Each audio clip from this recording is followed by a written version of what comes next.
for being here. And if you just joined us, this is Enterprise Morning, reaching you from Enterprise Television, from the economic capital of Nigeria, Lagos. My name is Henry Igwebike. We start off today with our newspapers, and right after that will be our main conversation also for today. Please do well to be part of what we do. Have a say in what we say.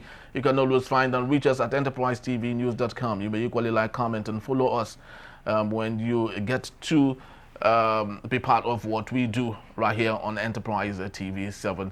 I have with me Emeka Madona, good journalist, public affairs analyst, to see through all that we have. Thank you so very much, Emeka, for being here. Truly do appreciate you, sir. Yeah, good morning. My pleasure. Thank you so very much. So let's start off today with the Guardian newspaper. And straight to our talking point, we have interesting stories here.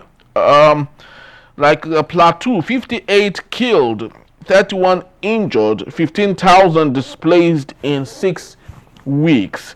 And also we have other stories that made the headline on the Guardian newspaper. Ignore busybodies, bystanders. Tinubu tells Wike at reopening of what has become very big news. The center in Abuja that has been renamed to Bola Ahmed Tinubu International Conference Center. Emeka, I'd love you to speak to this particular matter. First off, let's talk about Bola Tinubu telling Wike to ignore bystanders.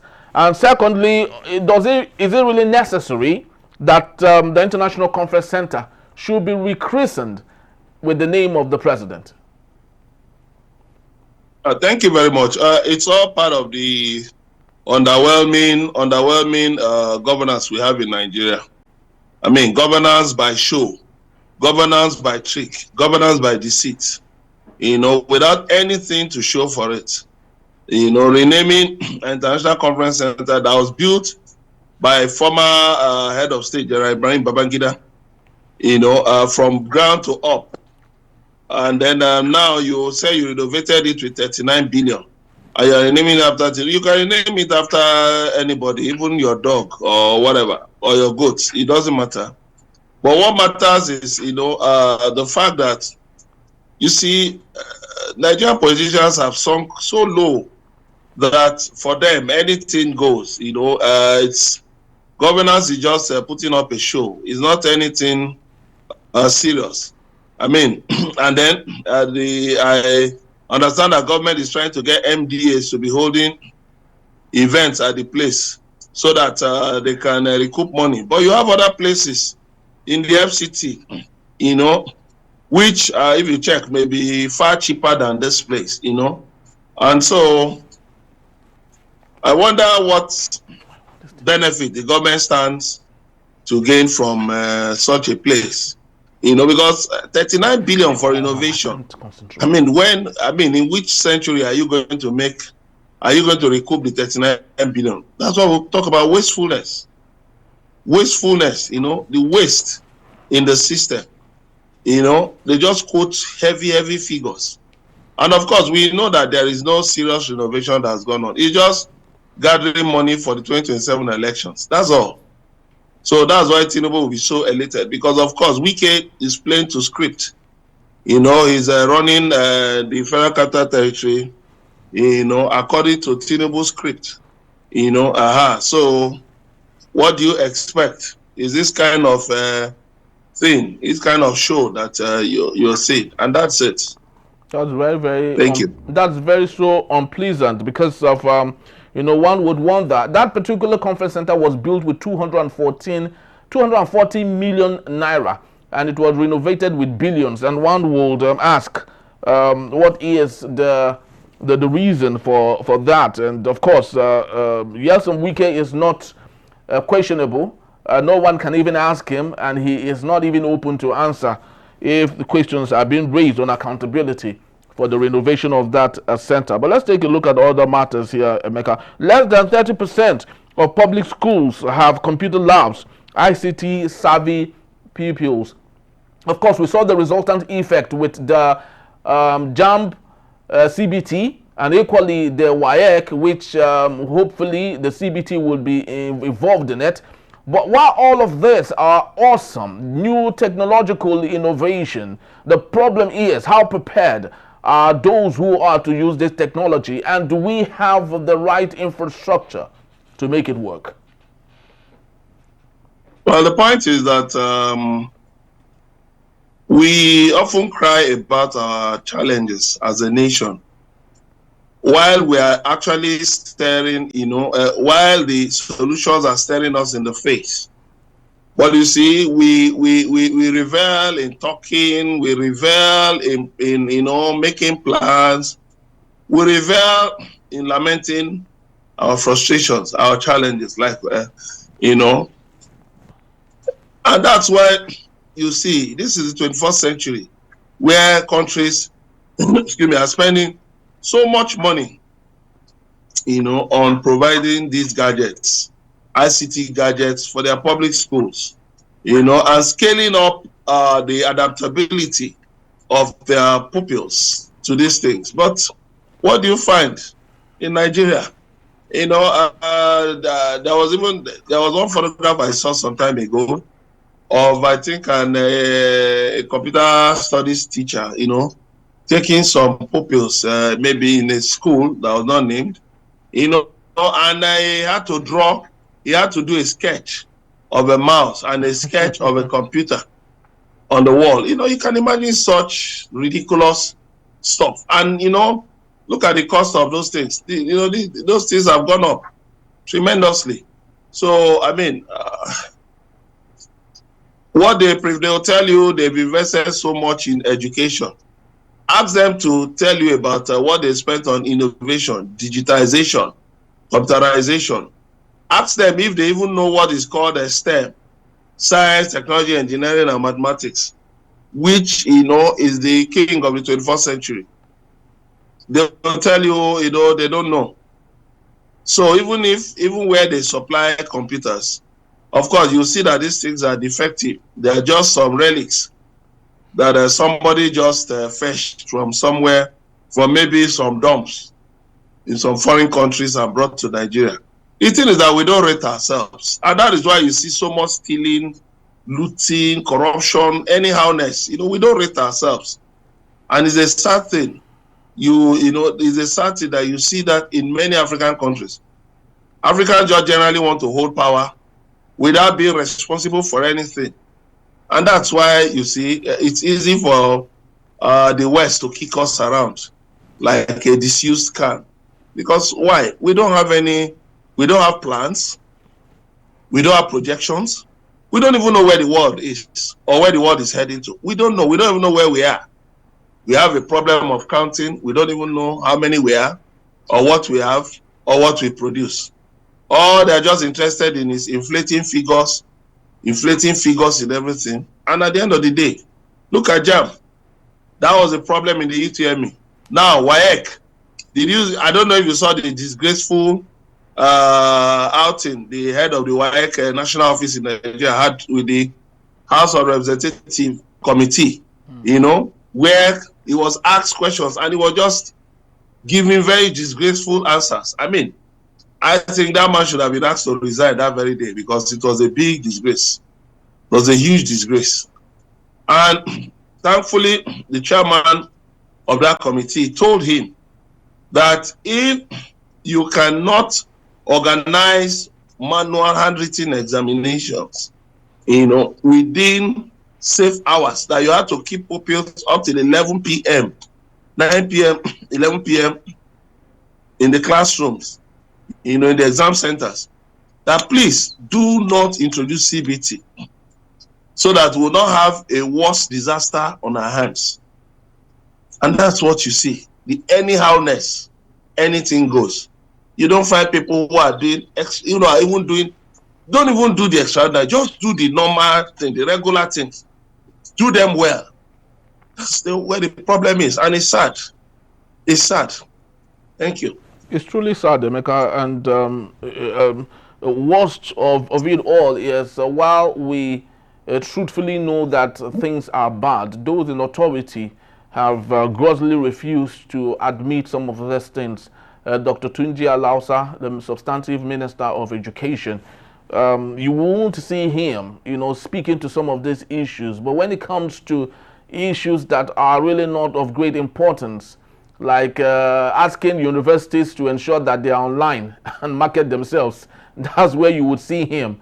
And when you hear him say he would love to change the 6334 system to whatever it is that he loves, that's where you will see him. But when it comes to issues like this, like what we have, less than 30% public schools have computer labs. You don't see Dr. Tunji Alausa speaking to some of these things. But let's take a look at other matters still on the Guardian newspaper. We have days of electoral impunity over, Obi declares. Emeka, what do you take out of this particular message? What is Peter Obi actually talking about here? Yeah, over the years since independence, Nigerians have taken electoral outcomes for granted. We never knew that we had to be watchful over preparations for elections, that we had the right to ask questions, that we had the right to oversight all of these things. And the government will just tell you, don't worry. We're working on it, and they're not working on anything at all. But thankfully, we are better enlightened, we are now better enlightened. And of course, the electoral impunity has to end.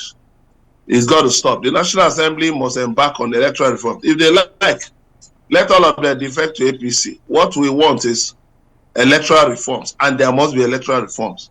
Otherwise, the 2027 elections, will not hold, because, who are you going to elect in a situation where you are not sure of what voting pattern you want to adopt, where we're not sure of the beavers and the IRF coming into the Electoral Act and the Constitution, where we're not sure of how many electoral constituencies we have in the country. Right now, INEC is trying to create new constituencies, but they're having problems because some areas are saying no, they don't want, they won't accept to be boxed into, to be put under some other areas. So when you don't resolve all these issues, how do you hope to hold free, fair, and credible elections? So we must say no to electoral impunity. We must put an end to it. And that is why I support what Mr. Peter Obi has said. Other prominent Nigerians have been saying the same thing.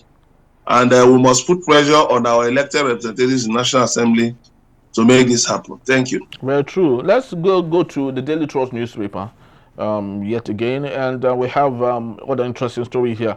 Why INEC is yet to conduct by-elections into 7 seats at the National Assembly. Northeast to experience 4-day blackout. And gunmen kill 4 in fresh attack in Benue State.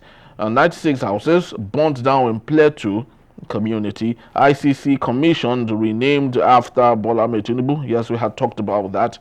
And also the big story here, June 12th, protest against hardship, insecurity to hold in 20 states. And that's coming from organizers across the country. Emeka, do you think it will see the light of the day? June 12th, protest against hardship. Knowing what President Bola Ahmed Tinubu had done with respect to immortalizing the name of Moshood Abiola, and equally General Muhammad Badamasi Babangida IBB equally stating what he had to say. Do you think this particular protest, do you think there's the need to have it on the same day, June 12th? Of course, June 12th has come to symbolize the yearnings of Nigerians for a virile democracy, for true democracy. Sadly, the Tinubu administration has leaned towards fascism, has leaned towards, crumbling democratic structures, has leaned towards making sure that, it puts politicians in a compromising situation whereby all they look forward to is just the next getting another ticket. Just 2 years down the line, there's nothing to show for it. Look at all the phantom achievements Tinubu claimed he has. Where are they? Where are they? I've traveled across parts of this country. There is no road, no passable road, none. Even the Lagos-Calabar highway that they claim to be building, it just built to 24 kilometers, not even up to 30 kilometers, out of 700 kilometers. The Ministry of Works has got over 3 trillion between 2024 and 2025, and yet is asking for more funds. So why won't the people protest? The Naira has lost value by more than 1,000%. Now they are talking of stabilizing Naira at between 1,006 and 1,650. This was the Naira you met at 750. 400 Naira official rate, 750 black market rate. And you are telling me you're stabilizing it at 1,6. Look at, cost of things have gone through the roof, and the people can barely get by. So now you are telling me that what has Tinubu achieved in 2 years? What he has achieved is taking care of himself, taking care of the elite, taking care of those in government. He hasn't achieved anything. Total failure. He has actually destroyed the economy with his outdated reforms from IMF and World Bank. Yes. So all they've been doing is borrowing and borrowing and borrowing. I don't know if you saw the headline that Saudi Arabia says it won't give us a loan because oil prices have sunk by more than 20%. Yeah. And the oil price will continue to sink. I wish the World Bank would also toe that line and say they won't give us any loan because so that we can. This government can regain its senses because they've lost their senses with borrowing. Within 2 years, you borrowed over 100 trillion naira. What have you done with it? Nothing. Look all over. Look all around. All they've done, bought fine cars, renovated places with billions of naira, and nothing to write home about. So you see what happened on June 12th? June 12th symbolized the yearnings of the people for true democracy. We are not having true democracy. And Nigerians must continue to protest with every opportunity they have. Nigerians must continue to protest and say no to this kind of horrible government we have in power. Thank you. Very so well. You can't overstate some of these things because they are so very glaring. When the president and his people claim they have done more than enough, the truth remains Nigerians are yet to see some of these things that they have done. This is where we would leave this particular segment, and just to let you know that Emeka will be here to take us on our main conversation when we return. Wike stakeholders push Southern presidency in 2027. A party divided over NEC reforms. That in a bit. Still Enterprise Morning. Please don't go anywhere.